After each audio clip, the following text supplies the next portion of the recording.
So, apart from seeing visions of Amma in your dream, have you had a chance to interact with Amma ever? Yeah, I had an opportunity to talk to Amagaru once. How was the experience? It was a very big surprise for me, but when Amagaru was speaking, Amagaru was laughing actually throughout the conversation. When Amagaru was laughing, it was so mesmerized, I could only think of Divine Mother. Because I chant Lalita Sahasranamam a lot, so I could only think of Divine Mother, and whatever Amagaru was saying or whatever I wanted to talk to Amagaru, I'm forgetting everything. I could only, I just wanted to listen to Amagaru laugh like that forever. That was one experience I had. I still cannot forget. Very beautiful. During Navratri, I had this experience, it was like some energy would just pass from my legs to head, and then I don't know what happens. I was like, I don't know anything till Amagaru says okay. So this was my Navratri experience completely. After that, that day also, the same thing happened. I wanted to go and sleep because it was only 5 o'clock in the morning, so I just slept. I just lied down on the bed, and then again the same experience happened. Some energy went up from my toes to head, and then I saw one body above me. It was about 1.5 feet above me. There was another body lying. I was also lying. I didn't know what it was. I was looking at it, and then it suddenly, as if my breath stopped.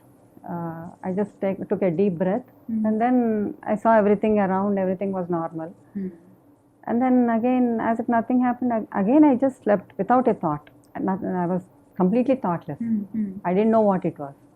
I went back to sleep. Again, the same experience repeated. So I was wondering what it could be. And then my alarm rang, and then I had to get up. So I think that I was so disappointed. I didn't know what it was. And then I told Vijayalakshmi about it. Then when he said that I saw my astral body. So yeah, that was a wonderful experience I had. How did it feel at that time? It felt nothing. Like I was like completely thoughtless, and I think I was not breathing for sure.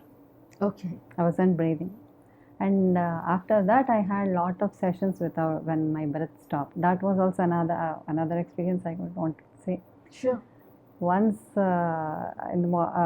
during the meditation, my breath stopped actually. I was trying to breathe, but I couldn't breathe. I was worried, why did it stop? And I knew it stopped, and I was trying so hard, I couldn't breathe.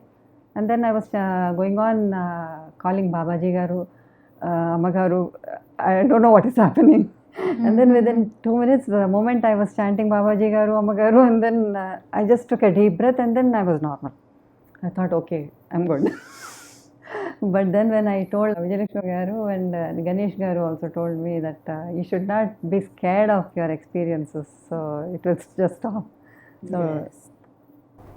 They do enrich all of us who are listening into your experiences. You know, we only read about it and know it that all these yogis in the Himalayas who live for 200 years, 300 years are able to do that because their breath is extremely slow and often stops.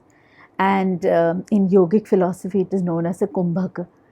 And it is so difficult and comes after years of practice. But this small glimpse that you have got has actually given all of us the insight that it is possible for us also to get there if in case we just continue to do our Sushumna Kriya Yoga just the way it has been prescribed.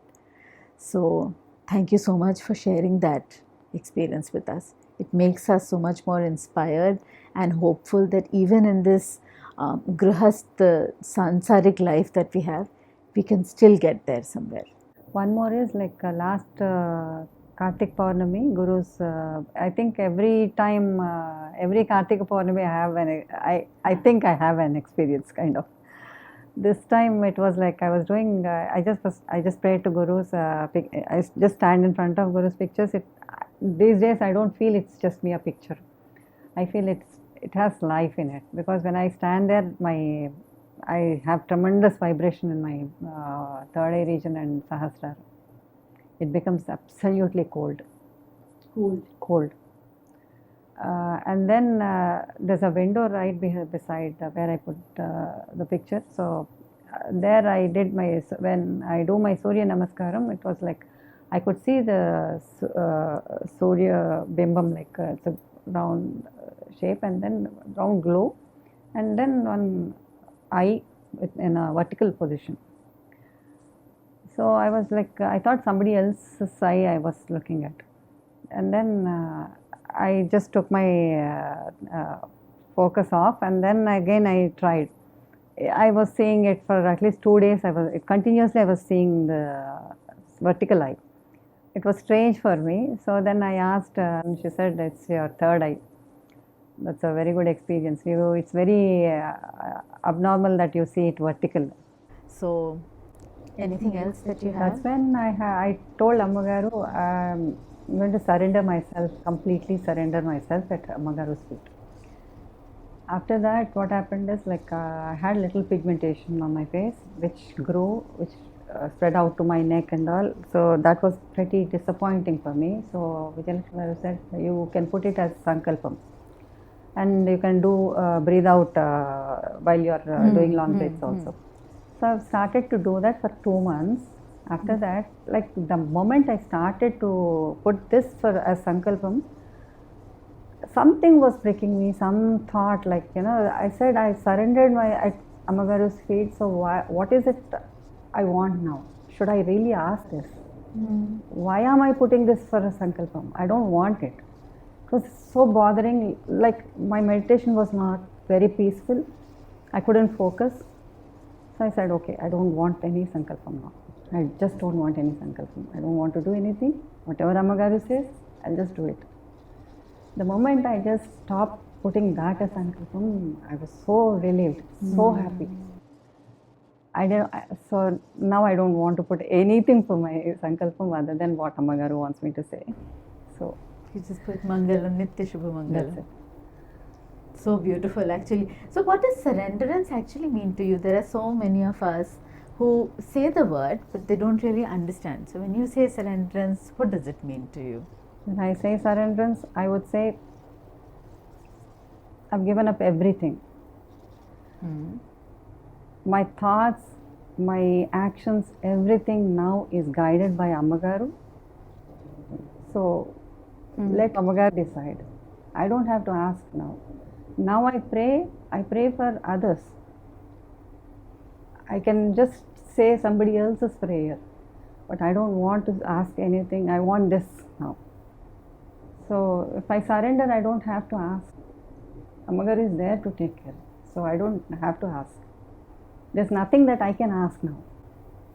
So when anything good happens, you would have your heart. Yes, would my be heart full is of full of gratitude only for Ammagaru. It's only Ammagaru's blessings. They give everything. So I don't have to ask. I don't know how to ask either. And moreover, I feel we don't know what is right for us. How do we know that what we want to ask is right for something, and then I regret. Okay, I get it. Maybe my wish is granted. But once it's granted, I don't know if I can handle it. So I don't want it. It happened twice before. So now I've decided, even with Baba, I used to ask the same thing. Baba, I surrendered, so I don't want to ask anything. You know it better. I might cry. I might feel extremely bad, disappointed. Yet you don't give me. I don't want it. I think you've explained surrenderance so beautifully. What comes to you, you have gratitude, and what doesn't, you know, it is again the grace of the Gurus which is stopping that from happening, because that's probably what you is might good for cry, us. you might feel bad, you might feel low, but that's good for you. Beautiful. I think that is so wonderfully articulated. We keep on speaking about surrenderance without probably understanding in action what does it mean. You've made that so clear for all of us who are listening also to you. So thank you so much for coming over, sharing all your wisdom that you have acquired through your Sushumna Kriya Yoga, and we'll hope to see you sometime again, some time later. So thank you you. so much, and Om Sushumna. Sushumna.